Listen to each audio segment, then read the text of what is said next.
hello, and welcome to A Taste of My Life, the show that quite literally dishes up people's lives on a plate.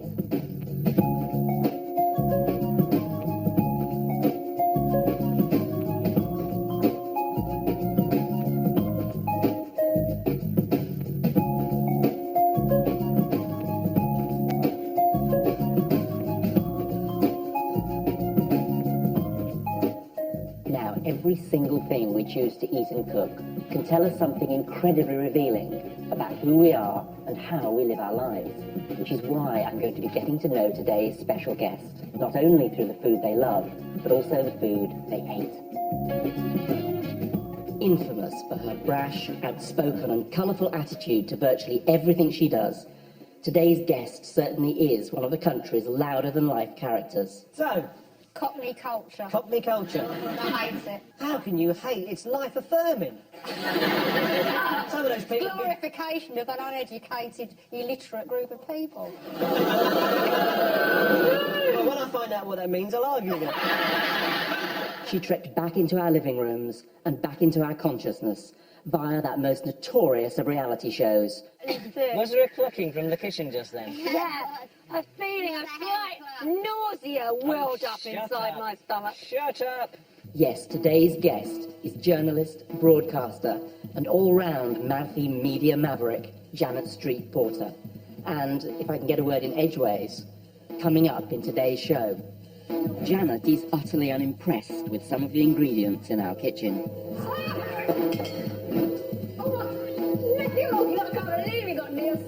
She's pleasantly surprised by a very close and famous friend. And she pulls no punches telling me what she really thinks of my taste in food. Scratched the surface of Nigel Slater and I discovered underneath is a tacky, common individual.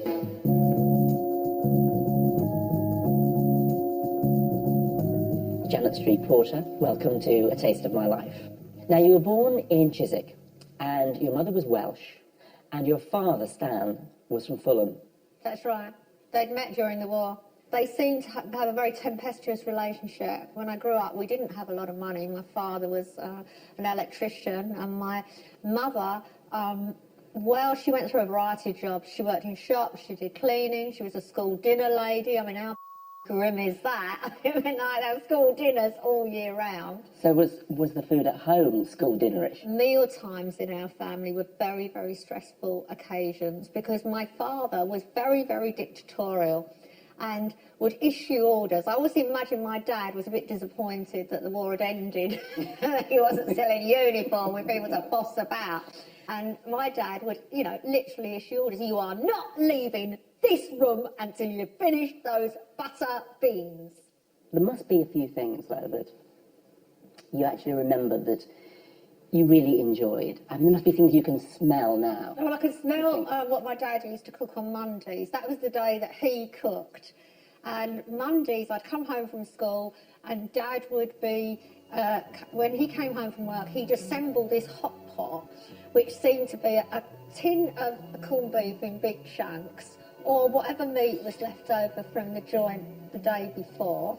Then chopped up onions, carrots, slices of potato. So it's like a Lancashire hot pot. Yeah.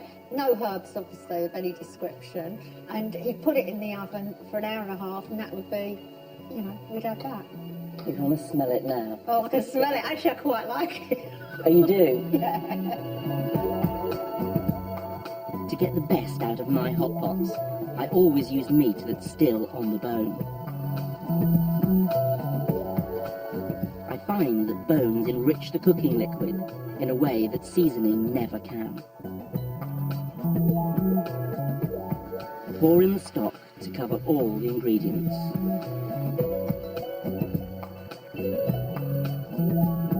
I'm giving this working-class dish a flash of the continent by adding a touch of pancetta.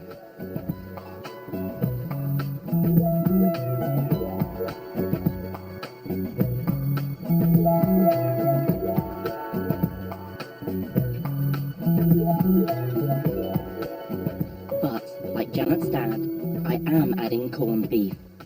Although it's not everyone's favourite ingredient, I thought it may help take her back down memory lane.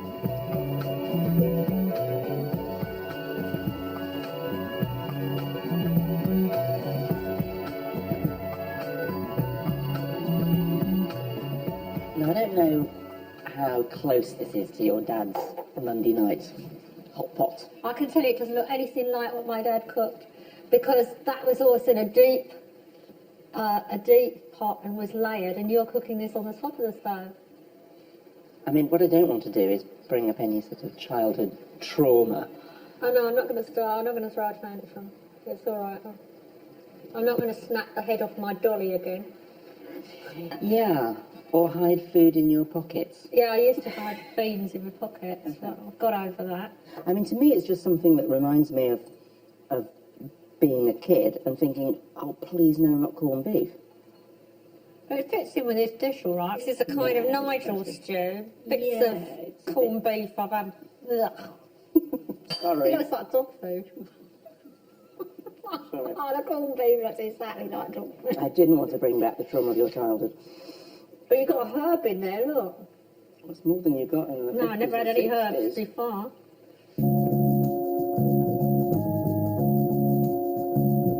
Something tells me that you probably were a very rebellious teenager. I don't know why I think that. Well, I suppose from the age of about 12, I became sulky, Janet. I thought my parents had possibly picked out the wrong baby. But they wanted a boy anyway, didn't they? Weren't you Yeah, sort my of- dad wanted a boy. Then I went to grammar school. I had my first cookery lessons, but only in year 1. Term 1, letter A. So I did A for apples and making an apron. So I very quickly knew how to make apple crumble, baked apple charlotte, apple turnover, and made an apron. And in term 2, I was whisked off to do Latin. So you didn't get to sort of B and C. No, I can't do beetroots, broccoli, Brussels sprouts, or beef. So how did you learn to cook? I mean, did anyone actually teach you? Well, in my first year at college, I made friends with someone called Piers Goff, who's still a great friend of mine, a really great friend of mine, and he's designed 2 houses for me. He is such a close friend. I can't still believe that after all these years we're still speaking, given that we've both got giant egos and very short tempers. Well, as you know, Piers is still cooking and a very good cook. And he's got a little surprise for you. Oh, God, what's it going to be? Oh, I've got my old house. For Janet, I'm going to do a really rich tart, because this was our youth, when we didn't care about how fat things were. So there's tons of butter in this, and it's luscious, and it's got cognac in, and it's pastry. This is one of the dishes that was the sort of super rich dish that we discovered when we were young. So I'm going to measure out 6 ounces of flour. Then butter, 3 ounces of butter, i.e. half the amount. It's all this butter, you see. I was like a stick then. You've seen the pictures of me. I was modelling when I was 18. I was like size 2 stone lighter than I am now. There's a bit of pastry, which no doubt some book says you're supposed to put in the fridge for 20 minutes. We could pretend. We could sort of pretend we put it in the fridge, but I really don't see why, because frankly it's ready now. She was a great star in our first year. She was so glamorous. She was so savvy. She was so street, what they call street now. She was, a London girl, and I was up from, out of town. And she just knew everybody, knew the scene, and looked at, $1 million. I mean, she was so exciting to look at. And to have her in our year at architecture school made our year seem fantastically glamorous. So when we went to this school, everybody wanted to know about us because Janet was one of us. She was sort of so much a thing. But of course, the minute Janet left and was working in magazines, and she was all over the magazines. She wasn't just working in them, but she was photographed in them, and it was quite clear that she was going to become absolutely a star. There's a real sense in being with her is like being with a kind of a dervish or a whirlwind, and she's very engaged with the world. She always knows what's new and what's happening, and Oh, he's been so nice. you can get very nostalgic about it, actually. Oh, he's been nice, friend. He's been through all the marriages. Seen them all come and go. She is forthright, and I all part of her in this age of kind of mealy-mouthed, kind of making friends with everybody by feeling your pain. Janet does not feel your pain. No, I don't. She dishes it out. So, for heaven's sake, I think she's She gives a lot of hope to a lot of people. Oh my God, what's he doing now? Oh look, it's like shy. Oh, that's so brilliant. God. Yeah, sorry there wasn't room for the SP. Oh, looks great. It's fabulous. Here's his task. Oh, God.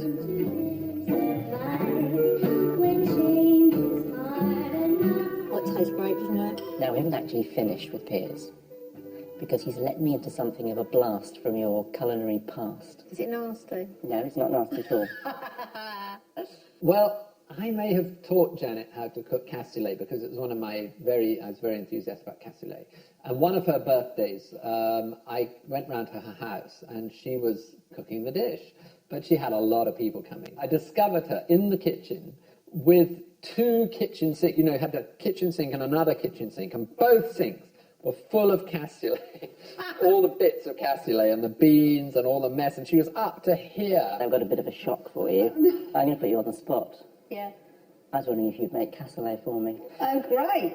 How many people have I got to make it for, though, Nigel? I'm not doing a meal for 56, am I? It's a sinkful, please. I'll do it. Good. I have not cooked this for 20 years. And for those who don't remember, cassoulet is a rich, slowly cooked and layered bean and meat stew. I think cassoulet is like riding a bike, isn't it? It just sort of You just kind of... comes back.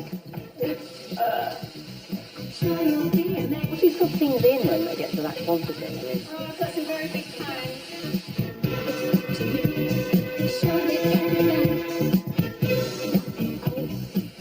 I would not usually use these. These look like crappy smartphones.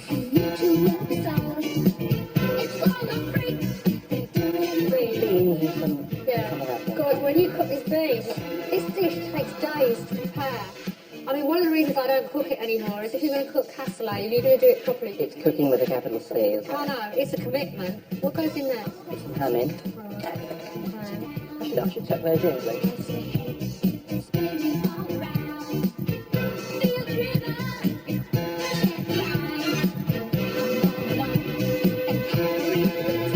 Layers and layers. Let me just get a few more greens for it. Not bad. This isn't a dish for anybody on a diet. And you're going to be fasting for days after this, aren't you, Tabby? How many people do you think this is going to feed? Oh, about 8. Oh no, surely more. How many hours has it been in now? It feels like about 3. How beautiful is that? Well, I haven't seen a cassoulet in Great Britain for 20 years. Okay. It's fabulous, isn't it? It smells great. This is a dish that will not be eaten by Gwyneth Paltrow, Madonna, Stella McCartney, Meat Central.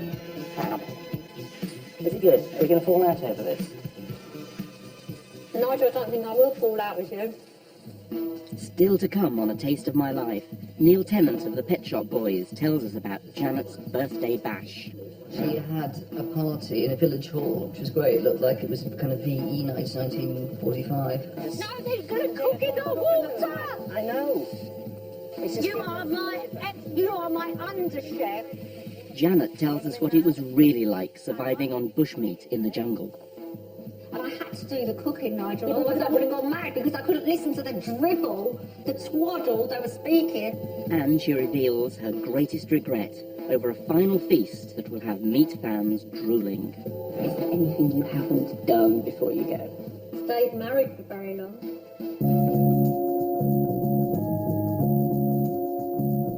You started writing, you started as a journalist. I got a job almost straight away on a teenage magazine, Petticoat. It was fantastic. Petticoat. And at the end of 9 months, I was offered a job on the Daily Mail as deputy fashion editor and writing a column. And I was 21. I mean, I never went back to college. That was it. When I started working in television, then I really did entertain a lot. Sometimes I was doing like 2 TV shows a week, and I'd have all my food delivered. I just never went shopping. When I went to like Sainsbury's or down the supermarket, I would just be, you know, people would follow me around to see what I was buying. It was ludicrous. I hated it. And that's one of the reasons why I became a television executive. I couldn't really handle all that. All those dishes at that time, which in many ways, that means where my heart and soul is food-wise, is all that 70s stuff. We suddenly discovered the Italian or the French way to cook them. Using olive oil. Using olive oil and cooking them very slowly so they go sticky and sweet. Do you remember that wonderful dish with, it was either chicken livers or lamb's liver or calf's liver, the veneziana? Oh yeah, I remember going to an Italian restaurant off Knightsbridge with Twiggy, David Essex, and some bird with David Essex, and he was looking at the menu, and he said, "Oh, I think I'll have that." She went, "Oh, you don't want that, David, it's legato, that's liver." Gorgeous stuff. Oh, I love liver and onions. Liver is a pet hate for many, but the knack to sweetening up this dish is all in cooking the onions for a very long time, almost half an hour.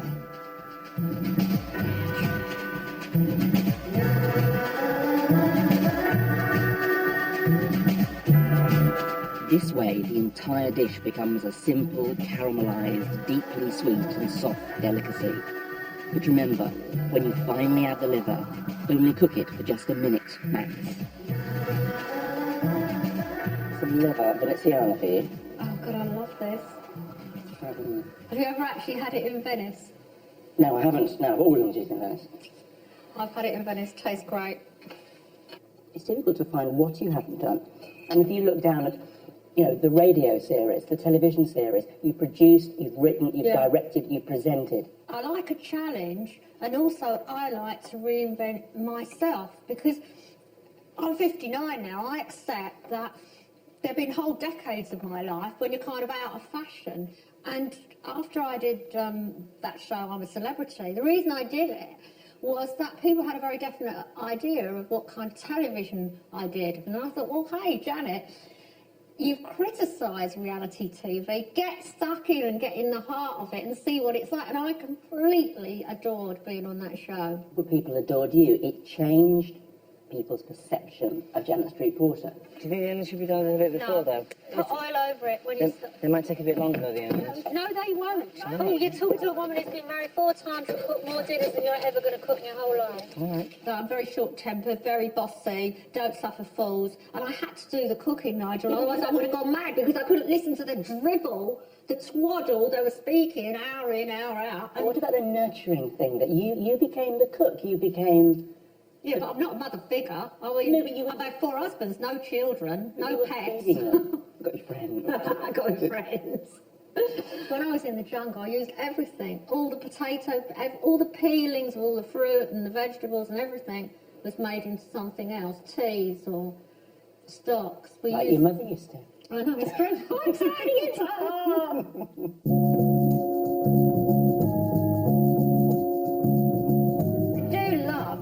cooking for friends, I really do, because it's just a way of giving them something that you can't express any other way. Actually, you've got very close friends, and you've got some very smart friends. I mean, it's a fabulous address book.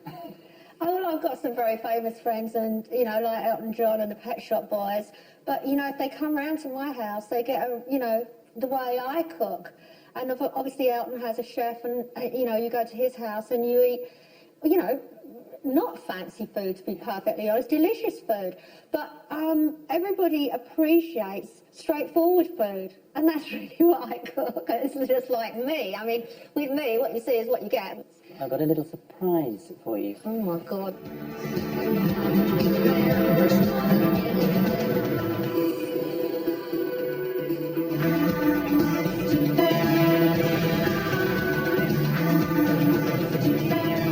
Janet is an excellent cook. Oh, Yeah, she's, Neil, you know, I can't believe you got Neil her say signature dish is chicken pie. Yeah, she's a very, very good cook. Very unpretentious cook as well. There's not normally fireworks in the kitchen, in my experience. But, well, I mean, when I've been at holiday with Janet, she's cooking, I just let her get on with it. Because I think she prefers it that way. And also, she washes up as she goes along. So when you eat the meal, there's not that much washing up to do. Jan's birthday is between Christmas and New Year.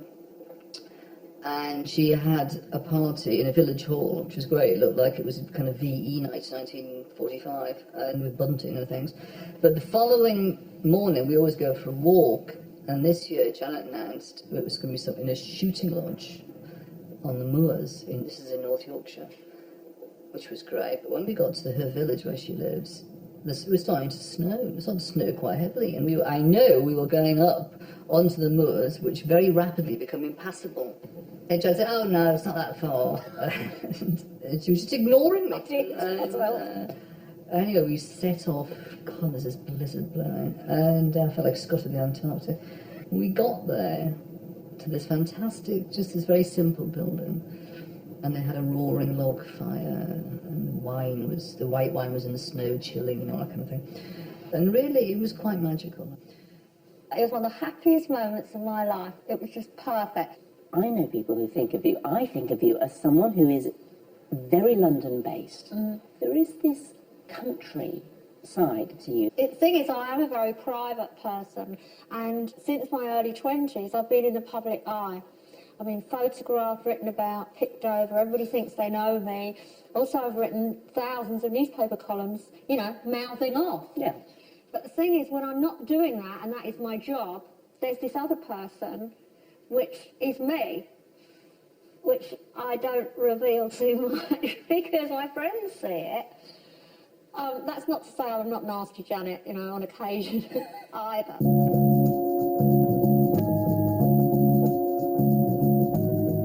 Normally, this would be where I take people to their comfort foods and the things that make them feel secure and good. But I thought it would be more appropriate to find a few things that actually you really, really dislike. You've got a few horrors on this table. What is this brown thing here? It's a brown thing. It's heart. Take it away. Stuffed heart. Lovely sauce. I hate stuffed heart. There's no way I can eat stuffed heart. I know it's a working class dish that everybody says is really true. Would you eat it? Yes. I'd rather have that though. Battenberg. That says one thing to me, my mother. It's absolutely disgusting. Oh, but I love the little... It's fake. Yeah, but it's like the colour of baby clothes. It's so sweet. It's sweet. It's got... It smells of almonds. It's Battenberg. I know, but it's always... It's common. It's common, but it's almost like desert island cake. Window Because cake, you we are used to call sad. it. I've come on this programme because I thought you were a man of taste and distinction, and now I've unscratched the surface of Nigel Slater, and I've discovered underneath he's a tacky, very common individual. Who also likes Black Forest Gateau. That's just being ironic. Oh, but you've got crumpets I've here. got crumpets. Oh, can I have a crumpet? It's my top comfort food. Crumpet with taramasalata. Look at that. So, okay.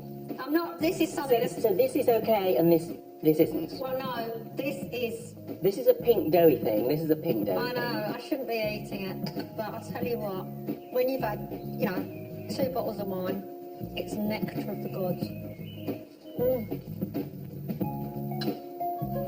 Oh, God. How good is that? It's absolutely divine. Don't tell anybody I put taramasalata on crumpets. No, once I got off with this bloke at the party and he came back to my house, I couldn't possibly have sex with him. I was too busy toasting the crumpets.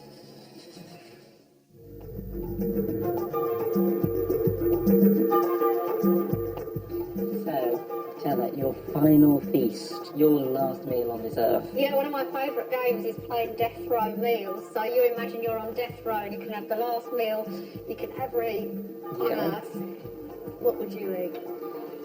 Oh, probably ice cream. Sorry. I wouldn't waste my last meal on ice cream. I'd waste it on meat.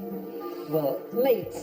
So I'd have really good sausages, really good English soft pork sausages. They've got loads of pork in and no fillers.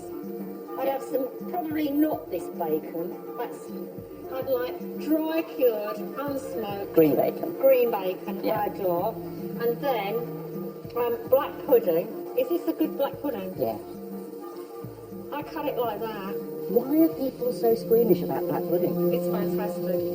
It's just dreamy, isn't it? Oysters. Now, I don't know where these oysters come from, but probably small oysters. Small, sweet oysters. I don't like a big, chunky.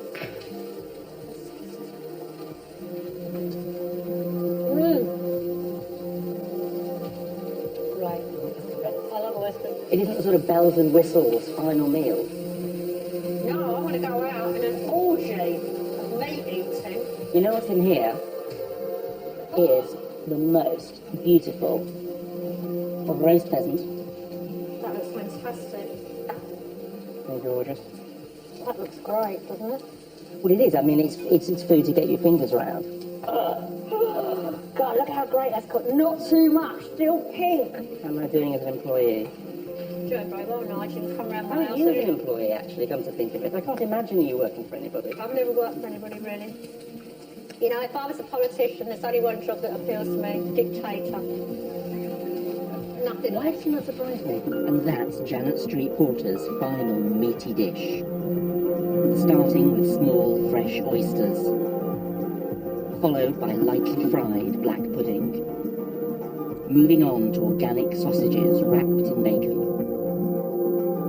and finishing with a tender and succulent roast pheasant. What is left? Is there anything you haven't done before you go?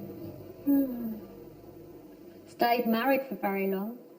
It hasn't really been very long, has it? No, I've never managed longer than 7 years. I've been married 4 times. I've had a few, a few long-term relationships, but basically I haven't managed to stay married. But I'm friends with all of them, really. I mean, what really makes you happy? What makes me happy, to be honest, is finishing a piece of work, writing a newspaper column. I can't moan about that. It's thoroughly enjoyable. I lead the life I dreamt of living when I was a teenager, when I was a miserable, sulky 12-year-old in Fulham. I dreamt that I would be successful, and as long as I can keep eating great food and not have a big fat blobby stomach. Yeah, I'm with you on that. And it gets harder all the time, but I think you can do it. I'm not giving up men, I'm not giving up sex, I'm not giving up eating, and I'm not giving up drinking. You're not giving up black pudding? I'm not giving up black pudding, so I'll have another bit of that. So, for your feast, who would you have with you? You've got 5 people. Oh, God, that's so hard. Well, I'd probably have Paul O'Grady, Elton John, the Pet Shop Boys. Suppose I'd have to have a boyfriend, really. Suppose I'd have to hump. And Janet, thank you for being on A Taste of My Life. That's all right. Can I get rid of this bread now? Waste of time.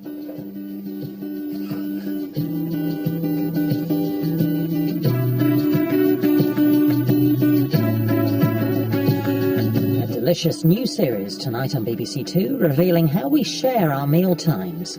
We invite you to gather in the kitchen at 9.